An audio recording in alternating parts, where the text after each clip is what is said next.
다 함께 신앙 고백하겠습니다. 나는 전능하신 아버지 하나님 천지의 창조주를 믿습니다. 나는 그의 유일하신 아들 우리 주 예수 그리스도를 믿습니다.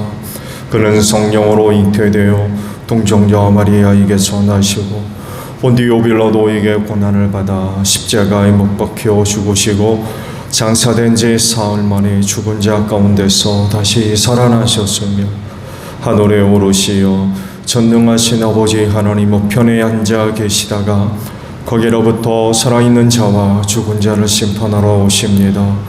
나는 성령을 믿으며 거룩한 공교회와 성도의 교제와 죄를 용서받는 것과 몸의 부활과 영생을 믿습니다. 아멘. 382장 부르시죠.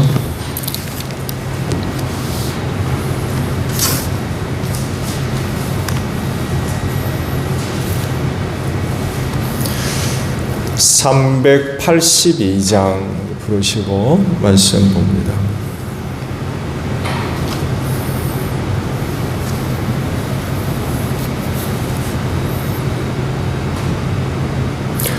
너 근심 걱정 말아라.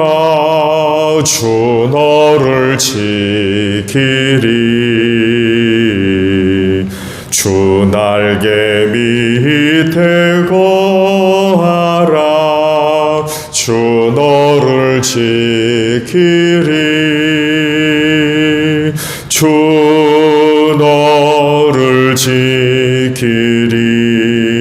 아무 때나 어디서나 주 너를 지키리. 늘 지켜주시리. 어려워 낙심될 때에 주 너를 지키리. 위험한 일을 당할 때 주 너를 지키리. 주 너를 지키리. 아무 때나 어디서나 주 너를 지키리. 늘 지켜주시리. 너 쓸 것 미리 하시고 주 너를 지키리. 구하는 것을 주시며 주 너를 지키리. 주 너를 지키리. 아무 때나 어디서나 주 너를 지키리.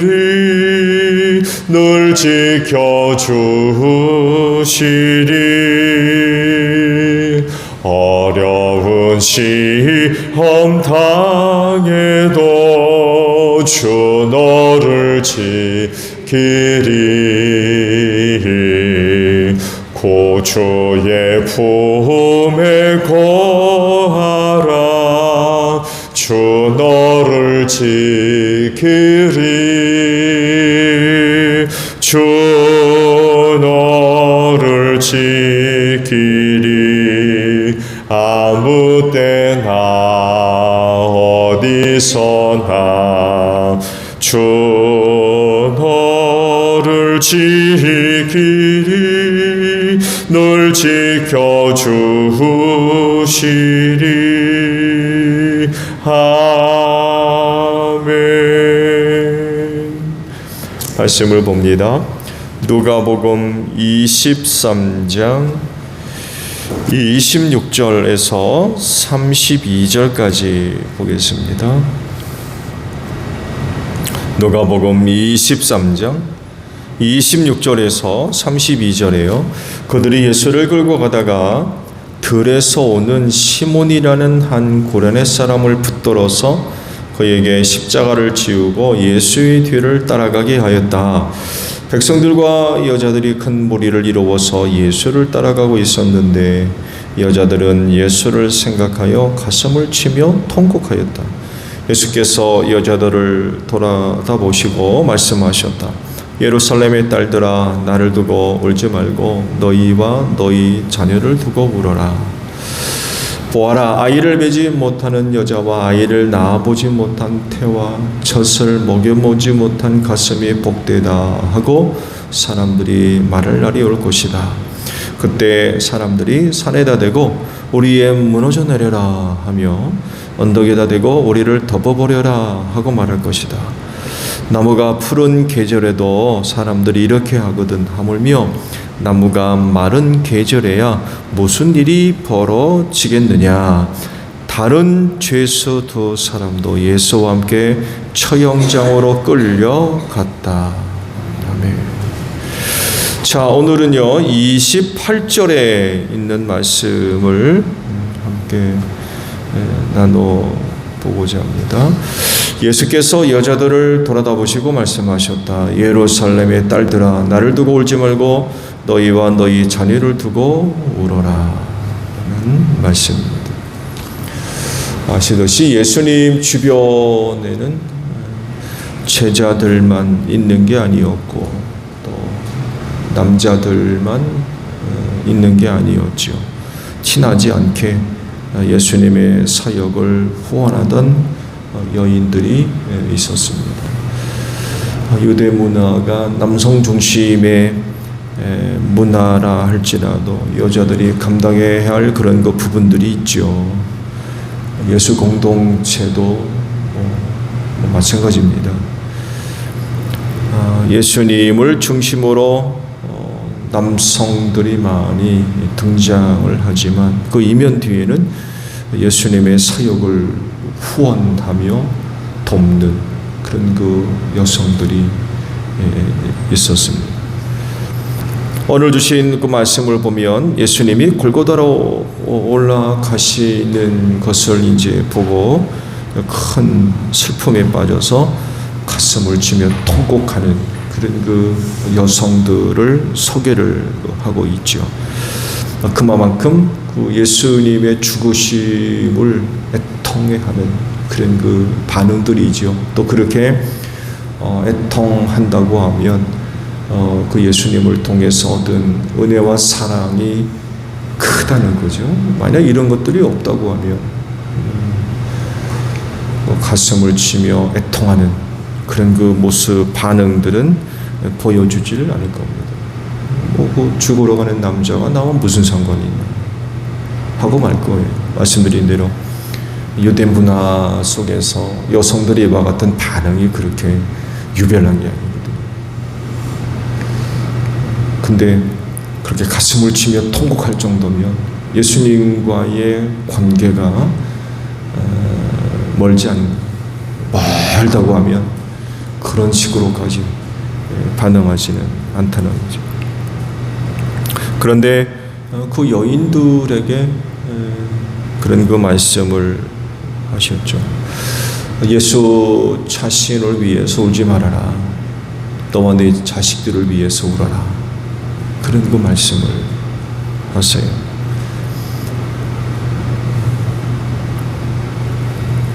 왜냐하면 앞으로 일어날 일들이 굉장히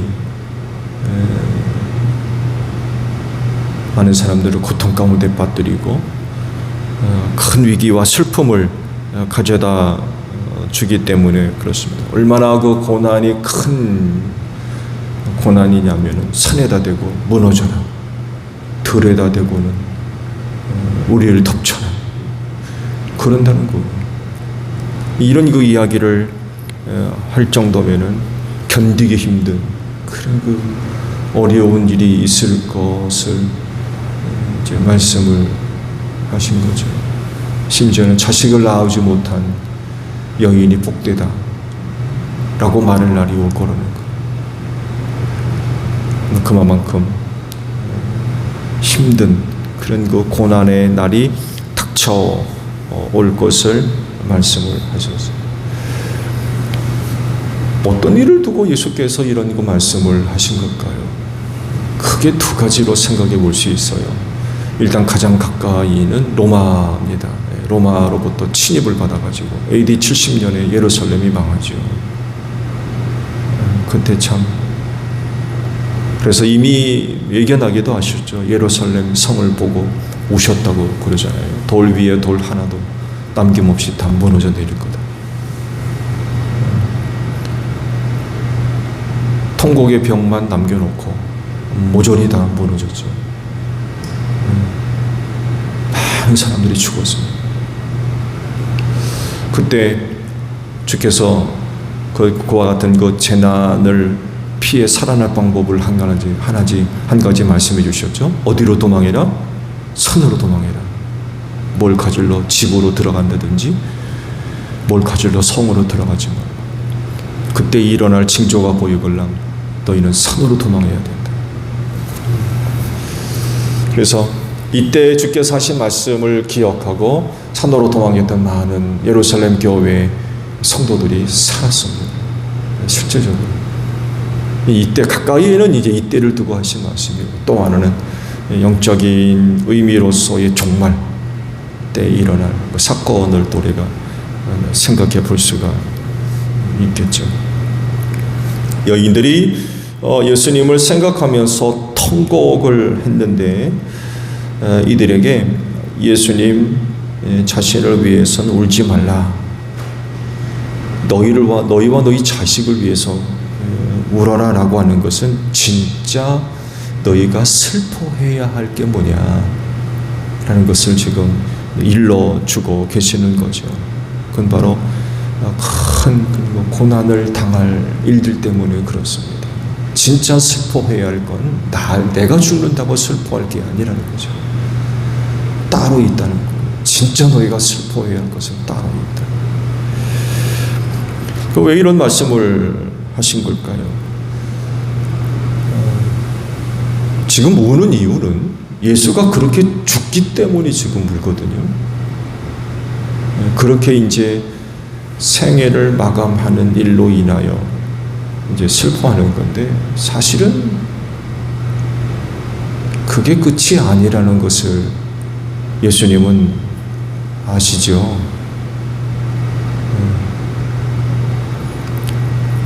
다시 살아날 것을 알고 계세요.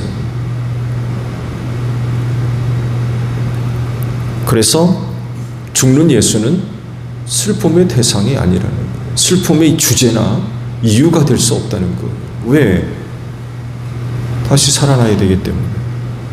그래서 오히려 슬퍼할 것이 아니라 그 예수로 인하여 오히려 감사와, 왜 감사가 돼요? 저들의 죄를 대신해서 별세하시기 때문에. 그건 은혜 아닙니까? 그렇게 함으로 인하여서 죄인들이 속죄 은혜를 입을 것을 생각하면 예수의 죽음은 감사한 거죠. 또 기쁨이 될 수 있고요, 또 소망이 될 수가 있고, 또 위로가 될 수가 있죠. 그렇게 별세하지만 사흘 만에 다시금 살아나고, 지금 자기를 위해 울고 있는 몇몇 여인들은 다시 살아나서 만날 사람들이었어요. 그렇죠? 지금 통곡을 하고 있는 여인 몇은 부활의 예수를 만나야 됩니다. 근데 이 몰라요. 그러니까 울 수밖에 없는 거죠. 그렇게 죽는 예수가 너무 불쌍하고 안타까운 거예요. 얼마나 슬픔이 컸으면 가슴을 치고 통곡을 하게 되냐는 거죠. 근데 그런 모습을 볼 때 그렇게까지 할 필요가 없다는 거죠. 예수 입장에서는. 왜? 살아서 다시 만날 텐데 저렇게까지 할 필요는 없다는 거예요. 슬픔의 주제가 지금 그게 아니라는 거죠. 물론 잠시 울 수도 있어요. 그렇지만 그렇게 통곡하고 있을 수만은 없다는 것입니다. 말씀드린 대로 다시 살아나서 만나야 하기 때문에 그렇습니다. 이런 사실을 예수 자신이 너무나도 잘 알고 있기 때문에 나를 위해서 올 필요가 없다는 거죠. 슬픔의 주제와 이유는 그게 아니라는 것입니다. 그리고 그런 사실들을 몇 차례 이미 알려주셨죠. 내가 예루살렘에 올라가면 붙들리고 고난받고 죽을 텐데 사흘 만에 내가 다시 살아날 거야 라는 것을 몇 차례 일러주셨어요. 단순히 그냥 고난받고 죽는 데서 끝나는 게 아니라 다시 살아날 거다. 언급을 몇 차례 하셨습니다. 그렇다고 하면 그것을 믿는다고 하면 잠시 슬플 수 있지만 그 약속의 말씀을 믿고 그렇게 죽을 수밖에 없는 상황, 즉 어떤 슬픔이나 어떤 낙심과 절망을 극복하고 그날을 기다리는 이런 그 모습들도 있어야 되겠지요. 근데 통곡을 했다는 거 보니까 그때 하셨던 그 말씀들을 잊어버렸거나 마음이 두질 않거나 믿지를 않았던 것 같아요. 그냥 저렇게 끝나는구나. 그냥 저렇게 끝나는구나.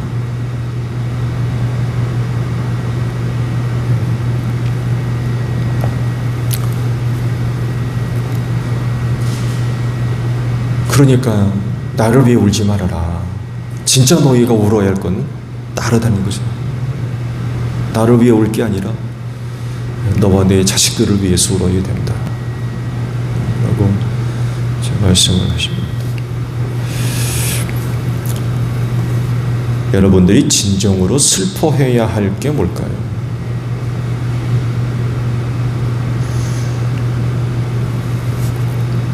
우리를 구원하신 예수님을 생각하면서 우리를 슬프게 하는 것들과 한번 연결시켜 보십시오.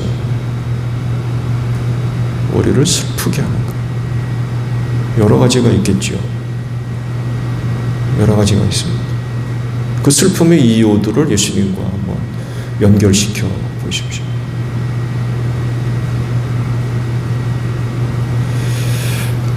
그렇게 해보면 많은 슬픔들이 해소가 될 수 있을 것 같아요.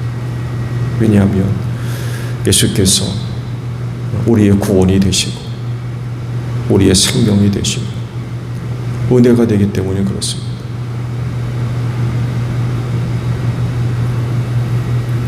그 예수로 인하여서 감사하고 기쁨이 있고 즐거움이 있습니다.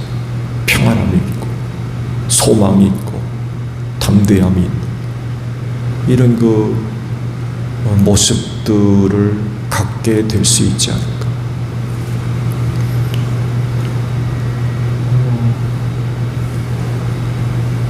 십자가를 지기 위해서 지금 골고다로 가고 있는 예수.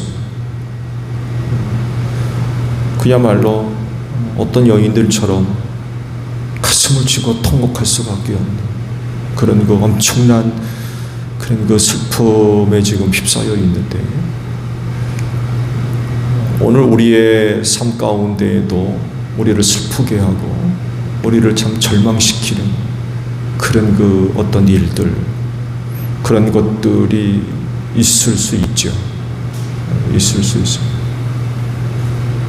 근데 예수는 그렇게 오는 여자들을 향해서 슬퍼해야 할 이유를 다른 데다 두고 있어요. 말씀드린 대로 나를 위해 울지 말아라. 울어야 할 주제, 울어야 할 이유가 아니라는 거죠. 아니라는 거예요. 이렇게 말씀드려요. 만약에 예수의 부활을 그들이 진정 믿었다고 하면 그렇게까지 슬퍼했을까? 그렇게까지 슬퍼했을까?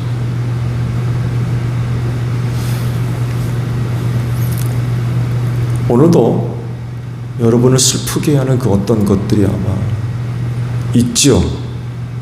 있습니다. 없을 수는 없을 겁니다. 아마 틀림없이 있을 겁니다.